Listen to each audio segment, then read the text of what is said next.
नाज़रीन, जीअं त असां 2021 जे 31 दिसंबर साल जे आख़िरी ॾींहं ते माई सुहिणी जे दरगाह ते गॾु थिया आहियूं।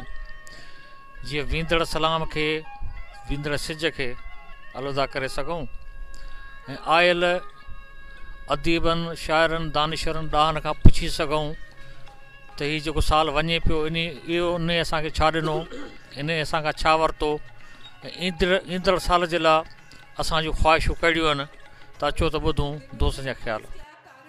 आऊं सोच टीवी जो निहायत ही शुक्रगुज़ार आहियां जेके ये जेको साल गुज़रे पियो उन लाइ व्यूज़ ऐं ईंदड़ साल लाइ।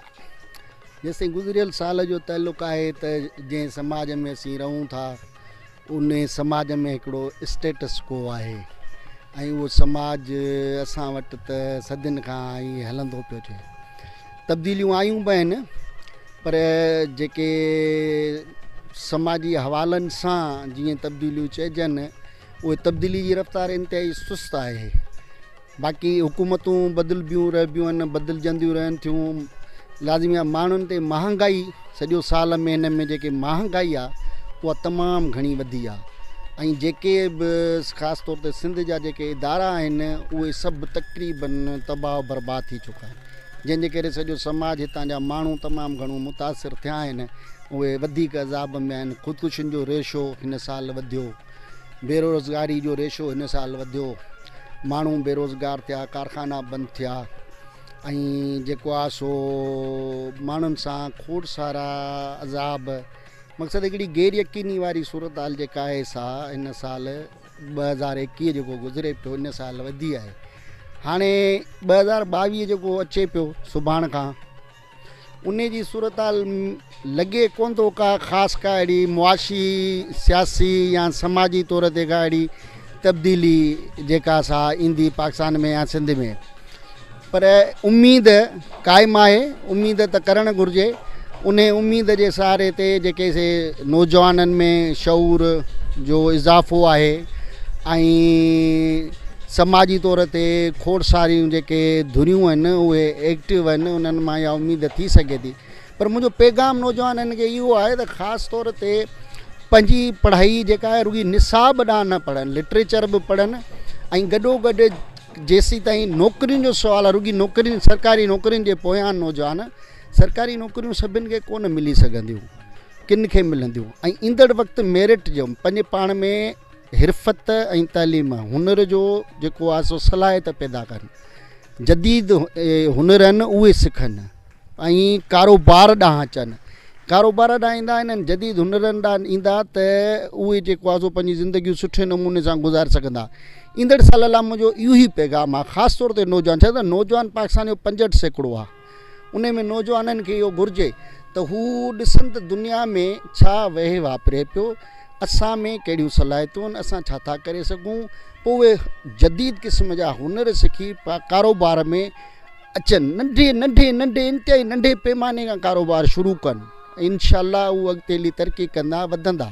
सो इहो ई पैगाम आहे त पंहिंजे पाण खे अजाइनि, जेके नशा पता आहिनि, अजायो पंहिंजो वक़्तु न विञाइनि। दुनिया में कीमती जेको आहे उहो वक़्तु आहे, उनखे न विञाइनि, उनखे पंहिंजी कारगर में आणनि, उनखे पंहिंजो सही इस्तेमालु वक़्त जो कनि त हू हिकिड़ी सुठी सयल, सुठी तहज़ीबी याफ़्ता ऐं मुआशरे लाइ बहितरीन क़िस्म जी ज़िंदगी गुज़ारींदा। महिरबानी। 2021 हज़ब मामूल हर साल जीअं ॾुख तकलीफ़ूं परेशानियूं सिंध सूरनि में ऐं सिंध सां ॾाढ, सिंध सां जबर, ॿिटो निज़ाम, सिंध जे ॿेटनि ते कब्ज़ो, इहे सभु सूर सिंध ते शायदि सेमी रहिया आहिनि जो असां ज़िंदगी जूं 50 बार ॾिसण खां पोइ बि अॼु ताईं सिंध खे सुख वारी पोज़ीशन में न ॾिसी सघिया आहियूं।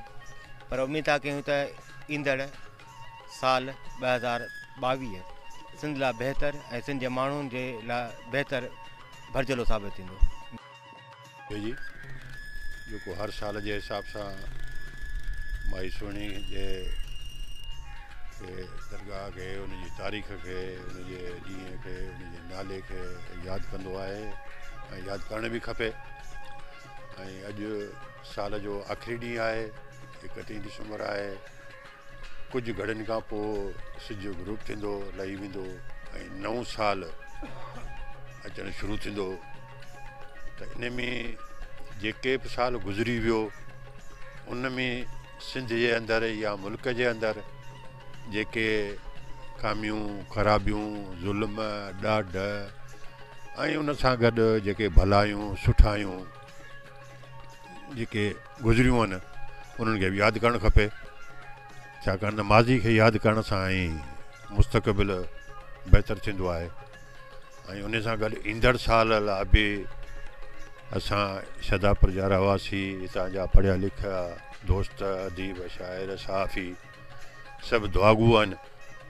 हिन माई सुणी जे दरगाह ते दुआगू आहिनि दुआ घुरनि था त ईंदड़ साल वधीक बहितर गुज़रे पोरत माण्हुनि लाइ ग़रीब माण्हुनि लाइ सिंधी माण्हुनि लाइ सिंध जे जापे लाइ सिंध जा जेके मसइला आहिनि उहे बहितरी तरफ़ वञनि इन ई दुआ लाइ असां अंजू बुगे जे क़यादत में हिते हाज़िर थिया आहियूं।